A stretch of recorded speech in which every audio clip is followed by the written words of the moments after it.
This week I have Andrea Walker Bravo, who is in the Salt Lake County Extension Office, and she is the urban director for the Salt Lake County Extension Office, meaning that she's works administratively with all of the county agents there involved in 4-H activities, in ag activities, horticulture. I'm going to leave some folks out, family and consumer sciences, and all the other folks at Extension. I'll let her talk a little bit about that. But I've asked her to comment today on a couple of the things we are learning about this week, specifically setting goals and objectives. Andrea has a lot of experience working with non-governmental organizations and working with Extension, both in between, kind of sandwiched in between Extension, non-governmental organization called UC, or Utah Society for Environmental Education, and then now back as a director in our Salt Lake County office. So she has a lot of experience related to program planning, setting goals, and working with varied stakeholders. So I've sent her 5 questions, and we'll see how this goes. And again, as with the other guest speakers, if you have questions for her, write them down, and they'll show up in the discussion post, and I'll send them on to Andrea. So with that, it's capturing our screen here in Skype. Andrea, would you go ahead and introduce yourself, maybe give them a little thumbnail sketch of what you've done in those 3 organizations that I've just described? Sure. Thanks for having me on your Skype video chat posting, however you're labeling this. I'm excited to talk, and hopefully I can share some good knowledge and experience with you. First off, I'm an Aggie. So I did graduate from USU. My undergraduate degree is environmental studies with an emphasis in environmental education, and I have a master's in watershed science. And my project and kind of my emphasis there was programming, evaluation, and assessment. So as I was in graduate school, I also worked for USU Water Quality Extension, running education programming throughout the state, and I was able to wrap that into a master's project where I designed and evaluated 11 lesson plans targeted towards 9th grade earth system science. They were used statewide. We did pre and post testing and evaluation with the teachers and the students who were utilizing the activities in the guide. After that, after I finished grad school, I started working for the Utah Society for Environmental Education. I started as the associate director there, where I was really heavily in charge of all of the programming and workshops, teacher education, events, festivals, conferences, anything that kind of was going out and being done with the public. That was my job. 2 years later, in I guess it was 2009, our executive director left, and I transitioned to be the executive director. And I was there and just until earlier this year when I started working for Extension. And in that role, I did some of the program planning, but more on an administrative level. So I was really in charge of kind of ensuring that we were doing programs the right way, that our funders, if they were grant funded, or our partners, were happy with what we were putting out there and how our programs were working, and also just ensuring that our organization itself was being successful with our strategic planning and the goals that we had internally set. In May of this year, I accepted the position as the urban director for Salt Lake County Extension, and in this role, I don't do really any of the program planning. But I kind of have the luxury to work with the agents in our county, and actually beyond. At this point, we're working on a 4-county initiative to help them think about what their evaluation measures are and how are we truly showing impact. And as an extension program in a county that receives support and funding from a county, how are we really kind of showing our role and our place and the value that we add to the county? Okay, so that helps me to put this this interview in context in terms of our curriculum, because you've had this experience with program planning, and now really focusing on we'll call it the back end, but I like to say really it should be driving the front end, the impacts or the evaluation of these programs. I'm going to put you in a section we call measuring impacts. But it's good to hear that you have to really see the entire, before you can do the evaluation impacts, you need to see the entire flow of that program from goal to objectives. So I guess as you've worked with these organizations, how often is it that you have to like open the toolbox and go, okay, I'm going to plan a program or I'm going to evaluate a program? Is this a daily, monthly, yearly experience? How often does this happen? Well, when I worked at UC, we had kind of our set programming that we always did. So examples of that, which some of your students may know, are things like what we called the projects, Project Wet, Project Wild, Project Learning Tree, the teacher education and the training curriculum that we all used. It's very similar to Ag in the Classroom, which I'm sure they know about. And so those were kind of long-term standard programming that we already had set. And so, the goals, our delivery method, all of that was already done, whether it was from kind of previous UC people or from the national level, because those are all national programs, they kind of had all of that set for us. So we had those, but then as a nonprofit organization, we were heavily grant funded. So every time that I wrote a grant, we definitely tried not to reinvent the wheel, not to create brand new programming, but a lot of times that's what grants required, new and innovative. So we had to, whether it was modifying our different programs or trying a different spin on things, we definitely had to create new programming in a sense. So we have a model that we've discussed in the class. One's called business as usual, and then the other model is really that it's that we are an adoption model, that we're changing and adapting as things change. And it sounds like you were faced with that, to have a nuanced look or some innovative approach, so that it didn't look like we were just doing business as usual, that we are reaching out to whatever it was with the funders, a more diverse audience, a different audience, a different approach or teaching strategy or whatever it might be. So when you look at those programs, how did you determine program needs? Like, how did you identify that there's might be a need and that you could fill this niche or fulfill this need? I think, and forgive me if some of these are basic, and feel free to kind of probe more in any of these answers that I have. But I think a lot of it is just thinking about who's the audience, what do they have. So for example, with teacher education training, tracking what our numbers look like from year to year. So are we seeing an increase, that more people are wanting to take our programs? Are we seeing a decrease? So does that mean that things are saturated?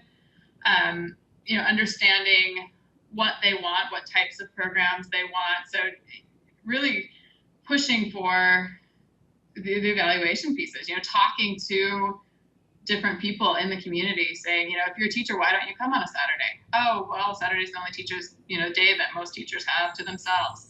Why don't you come on a Friday? Oh, well, Friday you would have to get a substitute teacher. I've been there. Okay, so how do we get, what is it? Is it that we need 2 nights a week, right after school, that we come to you? What can we do to make sure that we're addressing the barriers that people have to that specific programming, and being adaptive for that? So understanding those needs, for an example. So really, just understanding the needs of your audience to get your mission accomplished, so to speak. Mm-hmm. So you had a mission. This is something you discussed. You have a mission statement for the organization, and that's really your driving output.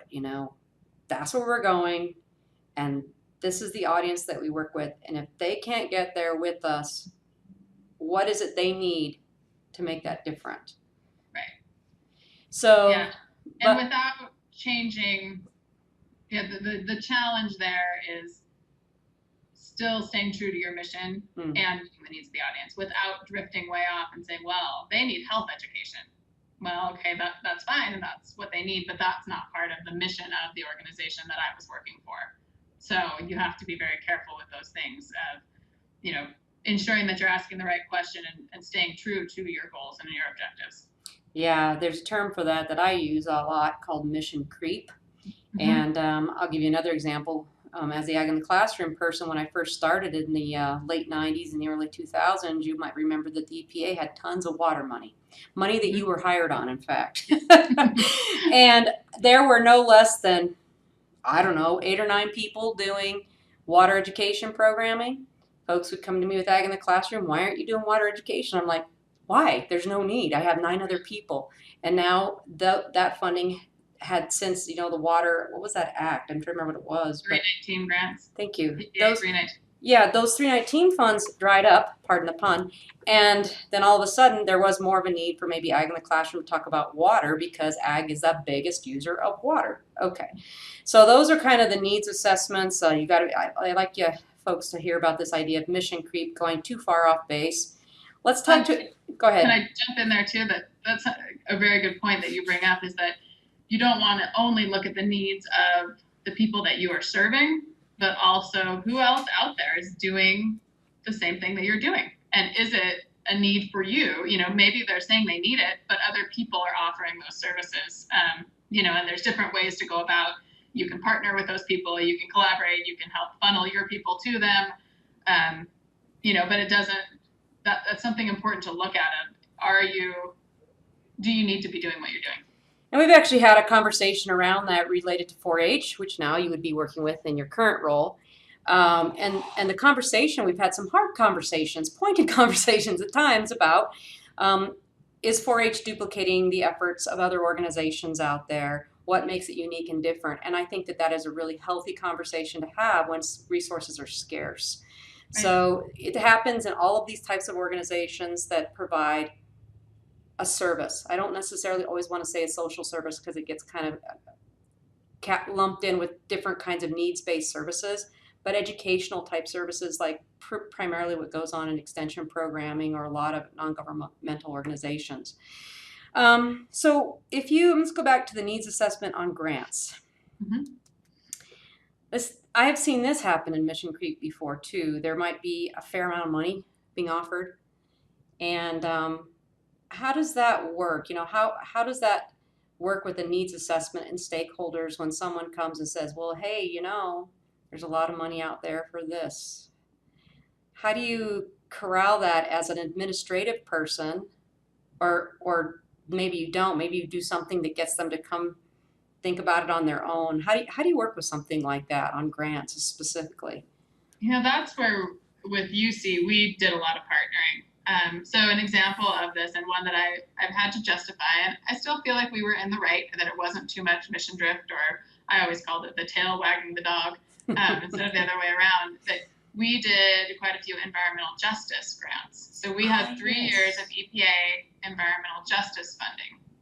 And I felt like I could very much argue that if you don't understand environmental justice, you can't do environmental education well, because you're not serving the needs of the people that you're trying to reach out to. You know, if you're not understanding their situation and the social pieces surrounding that. However, much of environmental justice tends to fall on health, right? And we're not a health education organization, we're an environmental education organization. And so we ended up partnering with a local nonprofit here in Salt Lake called Comunidades Unidas, who works with Latino populations really dealing with health and social issues. And that worked out really well for us. And so, you know, our value added was really the education surrounding the environmental piece and behavior changes that they could utilize. You know, and we tied those into a lot of the social issues of, you know, change these behaviors in your life, you'll be saving money, your kids' health will be better if you're not idling your cars, you know, really trying to help them understand those connections. But I think if we would have taken on those grants completely on our own, that really wouldn't have hit our true mission. Yeah, that's, you know, I also, some people will call that chasing ambulances, all kinds of terms for mission creep essentially. And that is really got to be on the focus. And that's why I've been talking to these students in this class and in the program evaluation class about logic models. And if you're an extension, they'll be asked for on grants. I've even seen them on NIH grants and other places like. And basically, it's just even if they don't call it that, they're looking for a visual representation about how this program should work. So have you had experiences then with your colleagues in either of these positions kind of putting together these visual representations? And if so, how did you go about it? Just one person creates it, you put everybody together? How did you go about creating your logic models? Yes, I have done a ton of logic models. I remember actually in grad school being asked to create a logic model, and I was so confused. You're where these guys are. What it was or how I was supposed to do that. You know, but I've done them for many, many grants. You know, quite a few of the grants that we wrote. required them. But I also always felt like even if they didn't require them, if there was a place that I could put it in that was allowable, it just makes a lot of sense. I haven't done any here yet with extension, but the way that I always started those, I tended to kind of sketch those out on my own, especially if I was grant writing. UC was a small nonprofit, so it was really just me writing the grants, and then I had program staff that were helping implement those. So I would get their input. But I always felt like those helped me sketch out the grant. So I typically tried to start there. Okay. And the way that I did it, I have a PowerPoint template for logic models. And so I could just plug things in and adjust the arrows. And it really helped me to try to keep all of my thoughts in the process and the flow for the project organized. So really say, okay, is that truly an outcome, or is that an activity? Is that a short term, or is that a long term? And the more that I was able to do those and practice at those, it really helped me kind of hone down and have a great understanding of, what are those things that we're looking at. And when people say impacts versus outcomes versus activities versus inputs, what do they want, and how can we frame all of those? So probably in your current job now, even though you aren't developing them, if you're on the evaluation side now, it seems like you have to go back to those with the folks that you're working with, the various agents in that office, to get at legitimate questions to determine their impacts. So are they able to provide that, or how do you get to those? So we're working on that here in Salt Lake County. What I've had to do as I started this job, I thought, we do a ton. There's so much happening in any extension office. Like you mentioned, there's the 4-H programs, the horticulture, FCS, there's so much happening. And what I'm really focused on right now is that those different programs have logic models. They know what they're doing, but as a larger organization, as extension in Salt Lake County, we don't have a large logic model to say what we collectively are doing. What's our collective impact? And that's really what I've been focusing on. So because of all these programs, those would be, in my mind, those are the inputs. What different activities are we doing? What are we really trying to change? We're enriching lives, but how? And how can we demonstrate those things? So it's still in progress, and I think it's a very difficult thing to do. But going back to something you said earlier about kind of duplication of programming, when I first came on to the county and I sat down with the county officials who give us budget, they fund quite a bit of our program. We're housed in the county offices. I said, why do you fund us? Why do you fund 4-H when there's a youth services program through the county? Why do you fund our horticulture program when there's urban farming through the county? What's our place? Who are we? And what makes us, not saying that because I was trying to challenge them or wanting them to. No, you want them to think about it. But that's really what I feel like is my job, is to use logic models and think about our impacts and outcomes so that we can set ourselves apart from those programs, show our niche, and then demonstrate our impact. And setting up the logic models can help us see that roadmap versus getting overwhelmed in, our day-to-day, here's what we do, but I don't know how to communicate that well enough for people to really understand the value of what we're doing. Yeah, I think without the visual representation of the outcomes that are really going to signify impact and whether you've met your mission. Oftentimes when I read reports about programs people have done, it's a lot of accomplishments. I sit on a lot of promotion and tenure committees here, and when I see a self-assessment letter, an assessment of a program, oftentimes they're focused on all the things we did. We met with these people. We went out and had this much insert. We had this many trainings. We had this many phone calls. And those are all activities, and they're definitely outputs. But they're not the outcomes. They're not the impacts. You have to add this one more term, as a result. And so I think the logic model is a very visual way to do that. And I'm having these folks go through the Wisconsin extension logic model modules. There's videos, really great job. And they also have templates, like you explained. You have a template. They have tons of templates, and one of the activities is just let's just Google logic model and click on images in Google, and then you see like all these different designs, like you said, the arrows going different ways, just making sure people can follow it. But yeah, it is visual to measure the impacts, and if you don't have them, you won't get funded at the end. And more importantly, I've said this in this course many times, if we aren't making a difference, then why do it? Right. Why And do it? so I can give an example of that I've pushed the teams here to do. One of the things that I've been tasked with that we're calling the Wasatch Front Urban Initiative. So working across county lines with our programs to think of how can we measure, devise, look at our programs, think about our shared programs, and figure out a measure across county lines. So all of the Wasatch Front. As we were talking about it with the FCS group, one of the things we were discussing was, that financial literacy, the different financial literacy classes that we offer and those programs. And, I was asking them, what kinds of things do you measure? Okay, they measure knowledge change. They measure, how many people come to their classes. They can look at a lot of these things, but they typically only have people for that one day.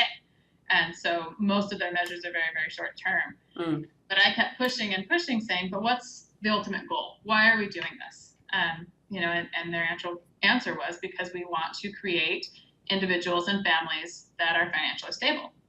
And that's great. That's an outcome. We want financially stable families and individuals.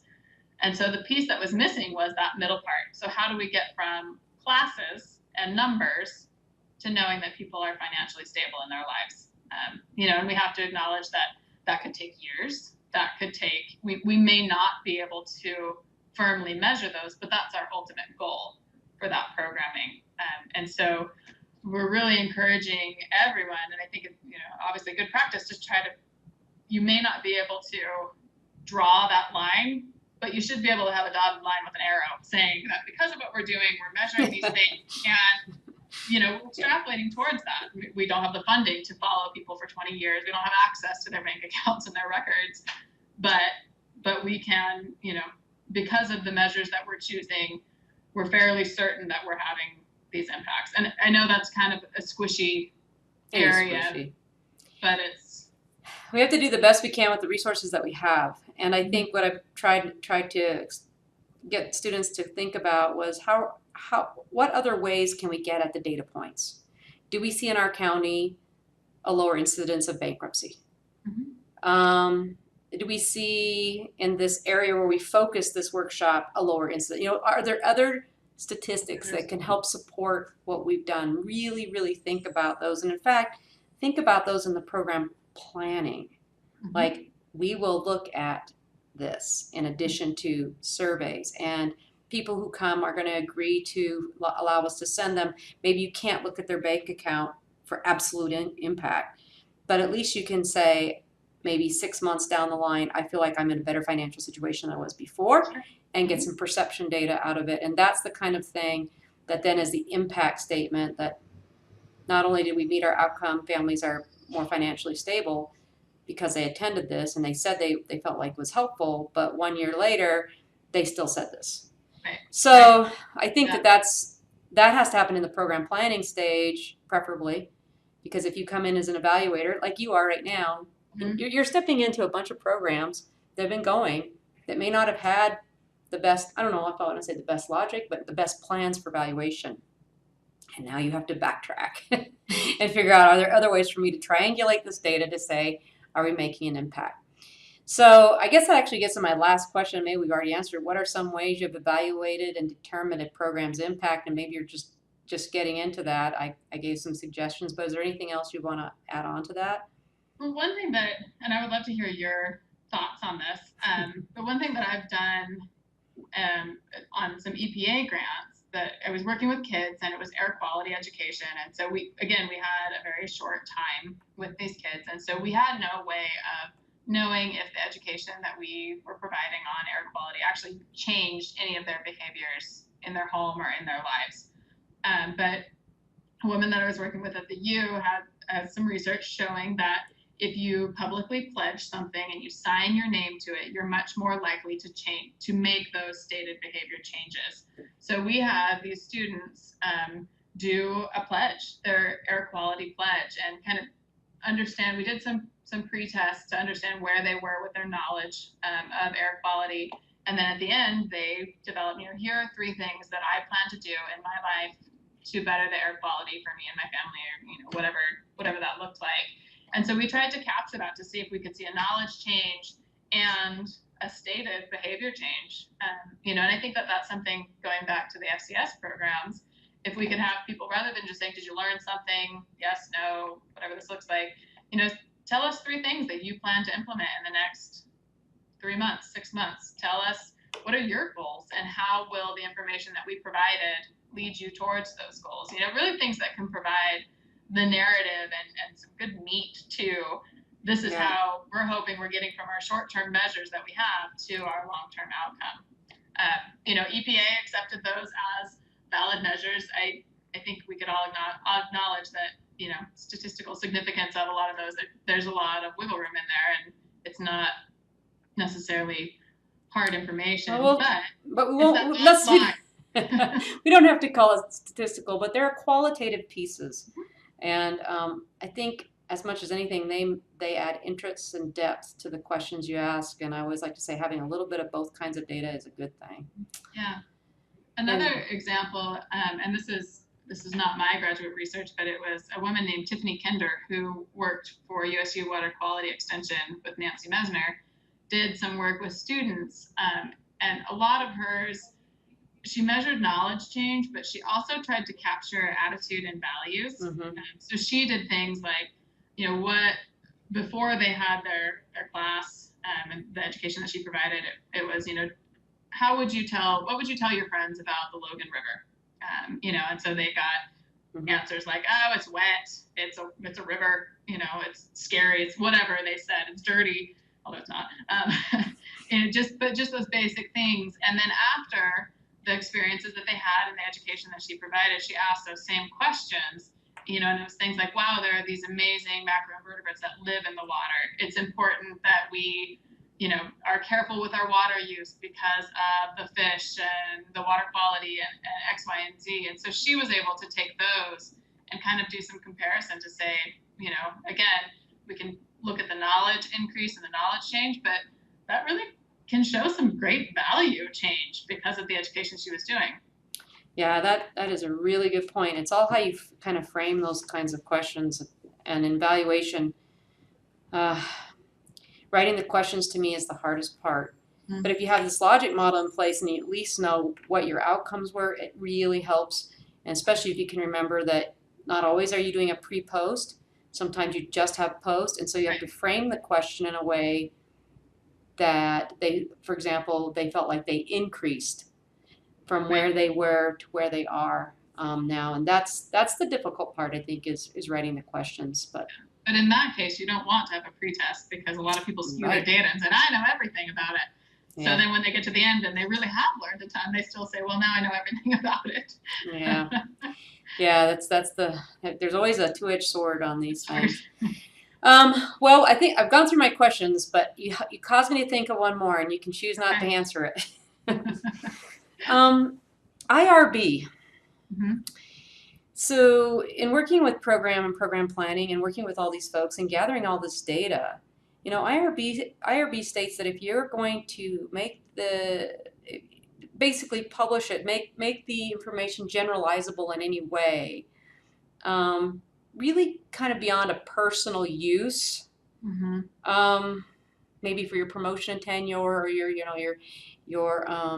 just to make your program better moving forward, personal use, that you need to get an IRB. So when you're doing evaluations, whether you were in your NGO place, you talked about surveying kids and so forth, or now in your extension job, you're gathering data. How do you navigate the waters of, do I need an IRB? Right. So when we were with UC, we didn't have to do a lot of that. Wow. Yeah. I don't know if that was actually a good thing or not.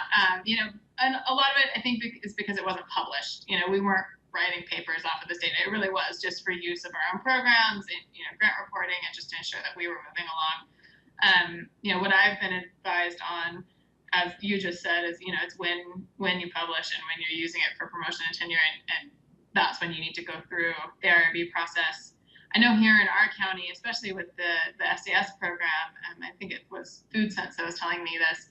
They have a huge bank of questions that's already been approved through IRB, and so I think that's where they always try to start, so they know that they can utilize that information and be fine with it. But I honestly haven't had to jump through those hurdles yet. It's Well, funny that you say that, because last night my daughter, I have a kindergartner, and she brought home a paper from there was a STEM research project happening through USU, and it was my parental consent to let her go through that, and there was the IRB information, and I of course signed it because I've been there. I don't want. I've had to do that. poor grad student. Yeah, I thought, oh gosh, yes, I'll sign it. They can use it. So yeah, I don't have.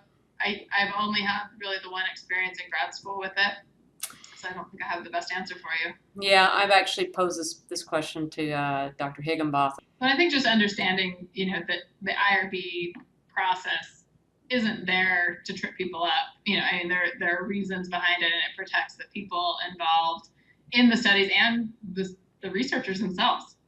So it's something that I think we all think, oh gosh, the IRB, but it's really important. It is. The time crunches are always a little bit difficult, but I'm going to find out the answer to that question, and maybe Extension should have professional development on it for everyone involved, because I really think people should know what the rules are. Thank you, Andrea, for meeting with me today to talk about all of these different types of things. If you have questions for Andrea, send them up in the discussion board, and then I will forward them on to her, get her response, and then paste them back in the discussion so everybody can see those. Thanks very much, Andrea. We are done with this interview.